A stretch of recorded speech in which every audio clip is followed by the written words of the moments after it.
Main কথা হচ্ছে কি বাংলাদেশে যদি কোনো ফেরেস্তারও অত দেন ও দেশ চালাতে পারবো না। আওয়ামী লীগের শাসন আমলে আওয়ামী লীগের হাজারো ভুল আছে, এটা অস্বীকার করার কিছুই নাই। তবে বাংলাদেশে শাসন ব্যবস্থা যে আইছে তার নামে কিন্তু অপরাধ আছে বা মানুষের অপছন্দের বিষয় আছে, যেই বাংলাদেশে শাসন করছে।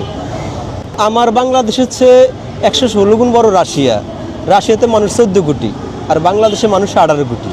আমার বাংলাদেশে সে 10 গুণ বড় একটা রাষ্ট্র আছে মরক্কো, ওই রাষ্ট্রের মানুষ 33 লাখ, 1 কোটিও না। এই দেশে যত মানুষ আপনার ঢাকা ফ্লাইওভারের নিচে আছে, মানে বালিশ ছাড়া ঘুম যায়। পৃথিবীর অনেক উন্নত দেশ আছে ইউরোপের, ওইসব দেশে তো মানুষও নাই। এই দেশ তার মানে এই দেশটা ছোটো, মানুষ বেশি। এই দেশে যেই রাষ্ট্র ক্ষমতা যাইব তারই ভুল থাকবো, বুঝছেন। এখন আওয়ামী লীগ রাষ্ট্র ক্ষমতায় আসলে দীর্ঘদিন, তারও ভুল আছে, অস্বীকার করার কিছু নাই। তবে কিছু কাজ করছে যেটা মানুষের জনজীবন উপকার হয়েছে। যেমন একটা মেট্রো রেল করছে না, এই মেট্রো রেলে সরে এখন মানুষ কী কয়, আরে আমি ইউরোপে আইছি, কি উন্নত জীবন, খুব ভালো লাগে। আবার একটা পদ্মা সেতু করছে, আগে মানুষ অ্যাম্বুলেন্স নিয়ে দাঁড়ায় থাকতো ওই পাশে, ফেরির অফার, এখন দৌড়ে আয়া পরে উপকৃত হয়েছে না মানুষ। ঘরে ঘরে বিদ্যুৎ দিয়ে, সেটা দিয়ে তো মানুষ উপকৃত হয়েছে। এখন কিছু দিক আছে সত্যি ভালো, যেটা আর প্রশংসা করাই লাগে, ওই আসলে প্রশংসার দাবিদার। কারণ আওয়ামী লীগের নামে ধরেন একটা বদনাম মানুষরা ওটায় যে আওয়ামী লীগ মানে শেখ হাসিনা সরকার ভারতের প্রতি বেশি আসক্ত বা বেশি ভালো সম্পর্ক ভারতের সাথে।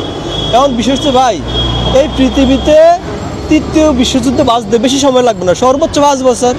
কারণ ওয়ার্ল্ডে যে সমস্ত রাষ্ট্রে পারমাণবিক অস্ত্র আছে, প্রত্যেকটা দেশের প্রধানমন্ত্রী মাথা গরম, যে কোনো সময় ওয়ার্ল্ডে তৃতীয় বিশ্বযুদ্ধ হইব। আর তৃতীয় বিশ্বযুদ্ধ হইলে প্রত্যেকটা দেশই পারমাণবিক অস্ত্র ব্যবহার করবো। ধরেন তৃতীয় বিশ্বযুদ্ধ হইলে, ধরেন যুদ্ধ বিধ্বস্ত হইলে পুরো পৃথিবীর 1/3 তো নষ্ট হয়ে যাবে পৃথিবীর। ওই সময় একটা বোম যদি কোনো না কোনোভাবে বাংলাদেশে আইসা পড়ে, বাংলাদেশের মানুষ যাইবে এমন কোনো পথ আছে?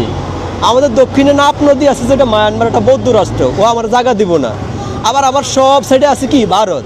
এমন একটা বোম যদি আল্লাহর হুকুমত ভুলেও বাংলাদেশে আয় পড়ে, আমরা যে কোনো জামাম সেই জায়গা তো নাই, আসেনি, নাই জায়গা নাই।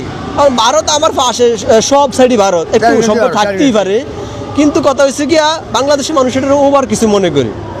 আর এই যে প্যালেস্টাইন আজকে যদি আক্রমণ করে, প্যালেস্টাইনের পাশে ইয়েমেন আছে, সৌদি আরব আছে, আপনার আফগানিস্তান, পাকিস্তান, তুর্কিস্তান, কাজাকিস্তান, যত মুসলিম দেশ আছে, ইরাক, সিরিয়া, হ্যাঁ, লেবানন, জর্ডান, সব দেশগুলা এই আপনার এই যে প্যালেস্টাইনের পাশে আছে, ওরা যাওয়ার একটা জায়গা আছে।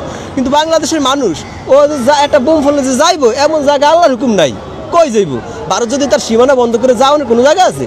আর বিশ্বযুদ্ধ হইবটা তো একদমই হাসা। তো এই পার্শ্ববর্তী দেশের সাথে সম্পর্ক ভালো থাকতেই পারে, এটা অস্বাভাবিক কিছু না। এখন আমরা কি সম্পর্ক পাকিস্তানের লয় করুন?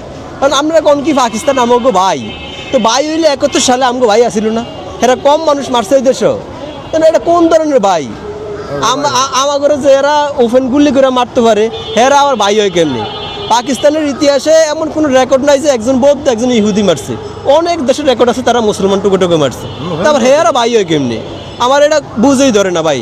আমরা তো নর্মাল কাতারের লোক, আমার এটা বুঝে আসে না, বাকি আপনারা জানেন। এখন কিছু কিছু লোক হেয়ারা বলে আমগো ভাই। এখন কোন রাজনীতিতে ভুল নাই কার? বাংলাদেশের যে যুদ্ধ হয়েছে, এই যুদ্ধে জামাত ইসলামের ভুল আছে না? এই দেশের মানুষ যে সময় 11 নম্বর সিগন্যালে ডুবে মরে, ওই সময় জামাত তো মানুষের এন্ট্রিতে গেছে, মানুষের বিরুদ্ধে গেছে না? অথচ এরা হাদিস কোরআন সব জানে যে দেশের প্রয়োজনে মরলে সোয়াব। অথচ তারা কি এই বাংলাদেশের মানুষের ওভার করিয়া কোনো বিশেষ স্বার্থে পাকিস্তানের পক্ষ গেছে, তো তাকে বিশাল বড় একটা ভুল আছে না? তারপরে যে জামাত ইসলাম বড় একটা প্রোগ্রাম করলো সোহরাওয়ার্দী উদ্যানে, এত কোটি টাকা খরচ করে এত বড় একটা প্রোগ্রাম করলো, অথচ গজল গাইলো, সব করলো, কিন্তু জাতীয় সঙ্গীত গাইলো না। আমার মনে হয় এরা মুক্তিযুদ্ধটা মানতেই রাজি না। জাতীয় সঙ্গীতটা গাইলে কি হইতো? ওই তো মাসের কথার তলে পড়তেন না। এই জন্য ভাই বলি কি, বাংলাদেশের সমস্ত রাজনৈতিক দলের ভুল আছে। আমি ঠান্ডা মাথা যদি চিন্তা করেন, মানে কেউই পরিপূর্ণ শুদ্ধ না। যেমন সব দলে ঠিক আছে, মানসি ভুল আছে, কিন্তু আমাকে বিপ্লবের পরে যে এনসিপি দল গঠন হয়েছে তাকেও ভুল নাই, তারা একদমই নিষ্পাপ।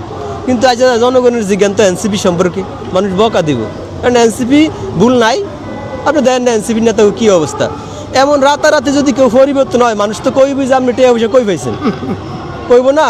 যেন আমি রিক্সা চালে আমার অবস্থা এরকম, আর পরিবর্তন হয় না। কিন্তু ভাই তোরা ওই যে একটা লোক ধরা খাইছে চান্দাবাজি করে, হের বাপও রিক্সা চালায়, তো 1 বছরের মধ্যে বিল্ডিং কেমনে করে? আল্লাহ হেরে টেয়া দিচ্ছে, আল্লাহ আম করে করে কেউ টেয়া দিতে পারে না, হেরে এত ভালো জানি। তো এরকম চৌকের যায় মানে খুব তাড়াতাড়ি যদি আপনি চেঞ্জ হয়ে যান মানুষ ভুল ধরবো না। তারপর শুধু একজন নেতা নেই, সবাই তো সবাই নেতা তো এমন কোন তখন ভুল নাই কার। কারণ আমি শুধু এক পক্ষের কথা কইলে আমার কি লাগবে, সবারই তো